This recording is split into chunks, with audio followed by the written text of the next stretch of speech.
Hello everyone, how are you doing today? I am Constance and thank you for joining me in the next episode of my English class or our English class, right?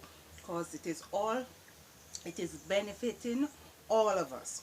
All right, in this lesson we're going to be talking about interjections. Interjections, we use them every day from the moment we start talking. We use interjections, and they are very expressive and let your story comes alive. All right, so what is an interjection in the English language? An interjection is a single word used to express a strong and sudden emotion or feeling, right? To express a strong and sudden emotion or feeling. You can use them in almost any writing.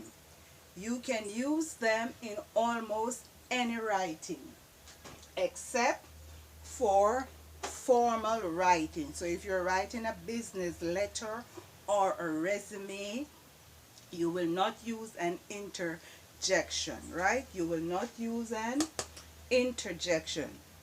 We're going to go through some examples, all right, in sentences of how interjections can be used.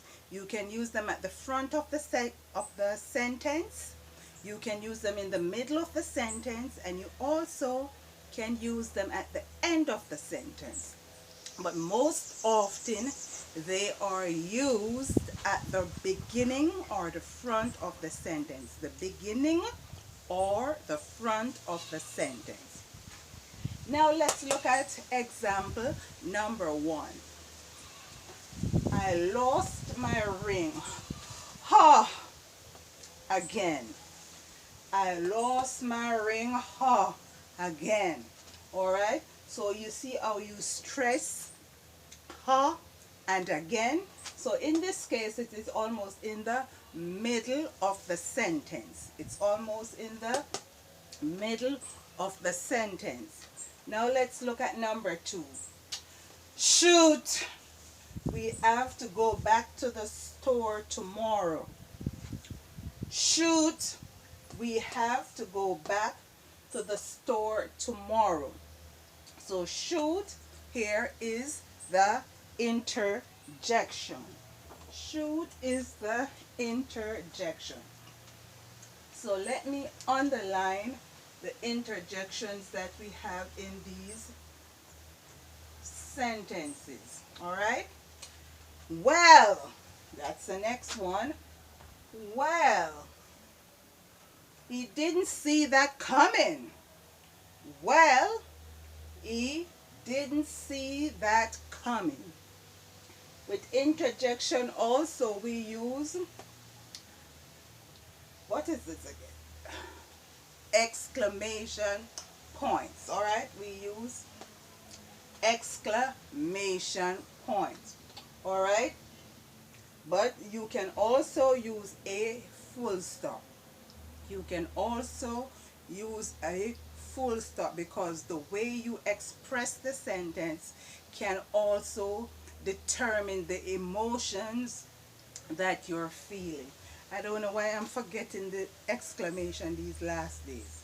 It's the second time somebody asked me and I almost forget what it is. All right. Okay, let's look at number 4. Ouch! I cut my finger. Right. Ouch! I cut my finger. So ouch here would be the interjections. The interjection. Ouch would be the interjection. So you say, ouch, I cut my finger, and you'll be flashing your finger like this, right? Number 5. Oh, what a beautiful garden. Oh, here is the interjection. Oh, what a beautiful garden. So the word oh here is the emotional point that is coming forth in the sentence, making it an interjection. Oops, she spilled the milk, right? Oops, she spilled the milk. All right, so you know sometimes you give your child a glass of milk or a bottle of milk and they spilled it, and sometimes you, the parents, might say oops, or the child might say oops, I spilled the milk, mommy.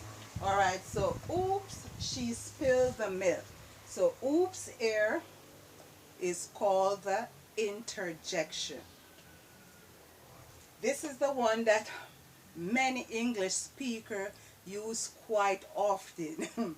And even though the Bible says do not do it, but we do it anyway.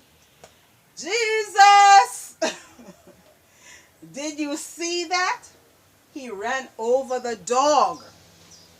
Jesus! Did you see that? He ran over the dog.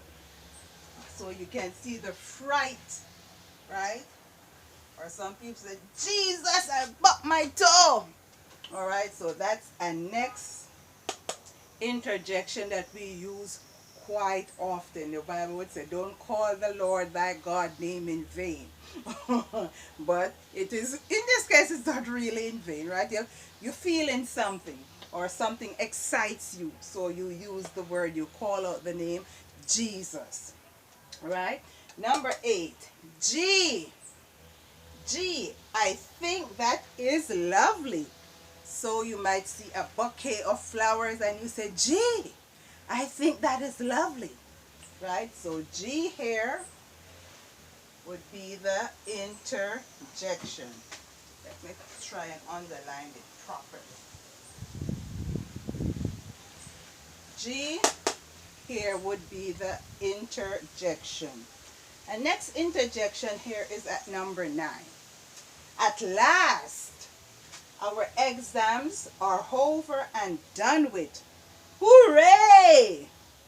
At last, our exams are over and done with. Hooray!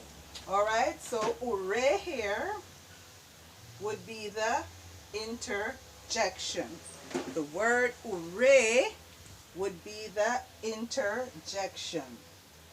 Now look at 9. We use this a lot. Yikes. Yikes. That pork and cheese smells rancid. Yikes. That pork and cheese smells rancid. So yikes is one that we use often, especially when we confront something that is disgusting. All right, something messy. Say you walk into the public bathroom and it is full of poops or feces, and you would say what? Yikes, that is messy, or that stinks. All right, so yikes, that pork and cheese smells rancid. So yikes is one that we use quite often, right? Somebody spits or somebody farts and you say yikes and you walk away or you run away, right? All right, number 11. These are real life scenarios I'm pushing at you, right? Number 11. Her mouth spewing lies. Grandma just sat there and said, mm-hmm, and not another word, right? So here you come spilling all your lies to grandma, and instead of she telling you to shut up or get out of her face, she just sit there and say, mm-hmm, mm-hmm, mm-hmm, right? So mm-hmm, it's a interjection that we use a lot when we do not want to say much into a conversation, all right, or a discussion. You might just, you'll be thinking about it, but you will only be listening and you say, mm-hmm, mm-hmm, mm-hmm, but you will not say much. So this mm-hmm is an interjection. There are many more interjections. Here we have what? Only 11. There are many more interjections in the English language that is often used to express our emotions or our feelings. All right? So I hope you take a good look at these interjections. Use them in your writing. Use them in your exams, right? So your examiner knows what you are writing about or talking about, or bring some excitement to your sentences or to your paragraph. My name is Constance, and I thank you very much for watching. I hope you like this video. Subscribe, share, and also hit the notification bell so whenever I post a video, you will be the first to have it. Also, check my description box for my merch, for my books on Amazon.com, and also lovely t-shirts with inspirational words. I hope you will join me in my next class once again. Until then, bye-bye.